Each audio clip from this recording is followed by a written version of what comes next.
In today's video, I'm going to teach you how to change your Payhip store name.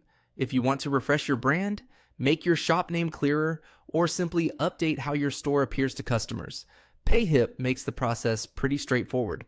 In this walkthrough, I'll guide you through exactly where to go and what to change so you can update your store name with confidence. To begin, go to the Payhip dashboard. This is the main area where you manage your products, store settings, and account details. Make sure you're signed into the correct Payhip account before you make any changes, especially if you manage more than one store.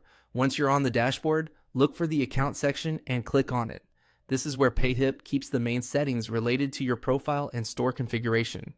If you're not seeing it right away, take a second to scan the navigation menu carefully, since the layout can sometimes look a little different depending on screen size or updates to the platform. After opening an account, click on Settings.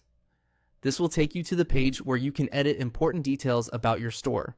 Settings is where you'll usually find options related to your store identity, preferences, and other general information. So this is the right place for making a name change. Now find the store name field. In that box, delete the current name and type in your new store name. As you enter the new name, make sure it matches the branding you want customers to see.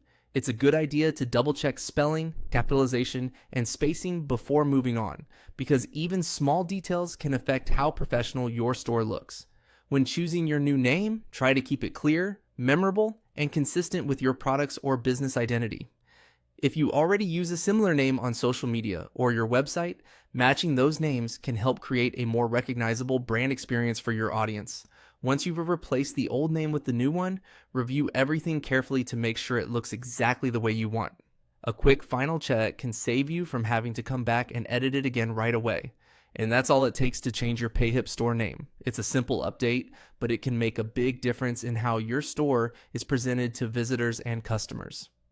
If you found this helpful, you can use the same general approach to explore other settings in your Payhip account and keep your store information up to date.